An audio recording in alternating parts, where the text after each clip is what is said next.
مصطفیٰ صلی اللہ علیہ وسلم حجرے میں تشریف فرما، جبریل امین حاضر یا رسول اللہ، اللہ سلام دیتا ہے، اللہ فرماتا ہے حبیب میری رضا کے لیے ان میں جا کے بیٹھو جو صبح و شام مجھ کو یاد کرتے ہیں۔ میرے مصطفیٰ صلی اللہ علیہ وسلم نے پردہ ہٹایا، نبی مسجد نبوی میں، اصحاب صفا وہاں بیٹھ کر اللہ کا ذکر کر رہے ہیں۔ میرے نبی کو آتے دیکھ کر صحابی چپ ہو گئے۔ اب میرے آقا ان کا نقشہ خود بیان فرما رہے ہیں۔ فرمایا ان میں کچھ صحابی ایسے کہ جن کے گال اندر کو دھسے ہوئے، کئی ایسے کہ جن کے چہرے زرد، کئی دن کے فاقہ کش، کئی ایسے جن کی پیٹ کی کھال کمر کو چپکی ہوئی فاقہ کشی کے عالم میں، کئی ایسے جن کے پھٹے ہوئے کپڑے، کئی پیوند لگے ہوئے۔ اور بتاؤں، فرمایا وہ کیا کر رہے تھے؟ اللہ کا ذکر کر رہے تھے، اور میرے آقا فرماتے ان کے بال بکھرے ہوئے تھے، یعنی انہوں نے زلفیں رکھی، اگر کسی کی زلفیں یہاں تک پھیلی ہوئی ہوں، گردن نہ ہلائے، نہ جھومے، سر نہ ہلائے، تو وہ زلفیں بکھر نہیں سکتی۔ وہ میرے نبی کے پروردہ، میرے نبی کے آستانے کے لنگر کھانے والے، صبح و شام میرے نبی کا دیدار کرنے والے، صبح و شام میرے نبی کی دست بوسی کرنے والے، پنجگانہ نماز نبی کے پیچھے ادا کرنے والے، میرے نبی کے مدرسے میں سبق لینے والے، وہ صوفی اصحاب صفا جن میں حضرت سلمان فارسی رضی اللہ تعالیٰ عنہ، بلال حبشی رضی اللہ تعالیٰ عنہ، جن کے اندر جناب ابو ہریرہ رضی اللہ تعالیٰ عنہ، اس جیسے صحابی وہاں موجود، ان کے بال بکھرے ہوئے ذکر کر رہے ہیں۔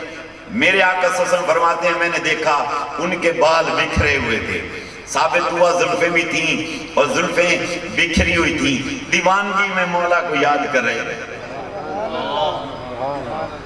ہوش ہی نہیں، زلفیں بکھر گئی، نہیں پرواہ کوئی کیا کہے گا، ہائے ہائے ہائے، کوئی مجھ کو دیکھ کر یہ نہ کہے چریا ہے تھا، پاگل ہے کیا، دیوانہ ہو گیا ہے، نان سینس ہے، کیا بات ہے، دھیان سے رہے، خیال سے بیٹھ۔ ارے بڑا مشکل کام ہے، بڑا مشکل کام ہے، بہت مشکل کام ہے۔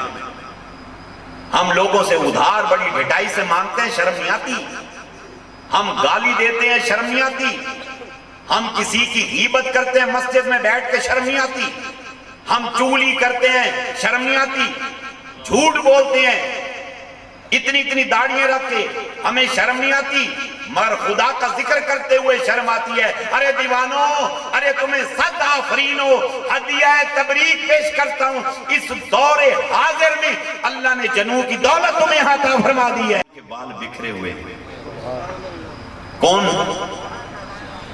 دیکھنے والے کون تھے؟ دیکھنے والے میرے آقا، سننا، دیکھنے والے آقا نبی، اور جن کے بال بکھرے ہوئے وہ صحابی۔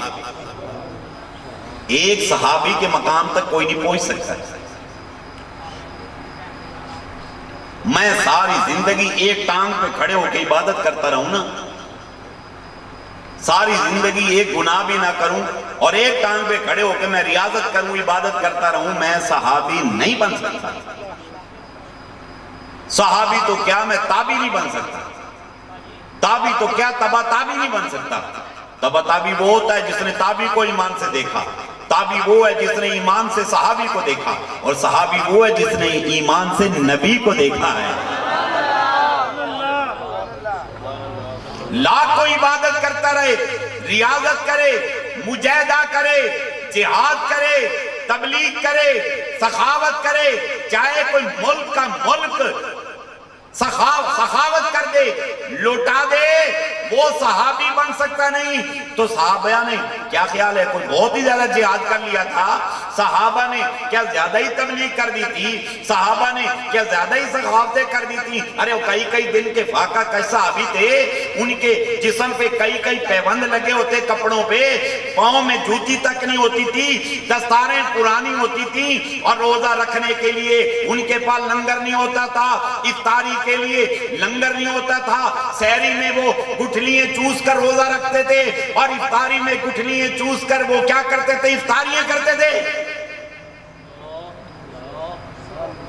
پورے پورا والا شہر ہم نے لٹا دیا، اب تو صحابی بنا دے، کہتا نہیں بنانا، کیڑی بھولے بیٹھے ہیں، صحابی نہیں بنانا۔ تو صحابی کیسے بنتے ہیں؟ کہا صحابی خوشبختوں کا ٹولہ ہے، خوشبختوں کی وہ جماعت ہے جنہوں نے اپنی ان آنکھوں سے اپنے نبی کا درشن کیا ہے۔ ثابت ہوا تمام عبادات کا ثواب ایک طرف، ارے رخ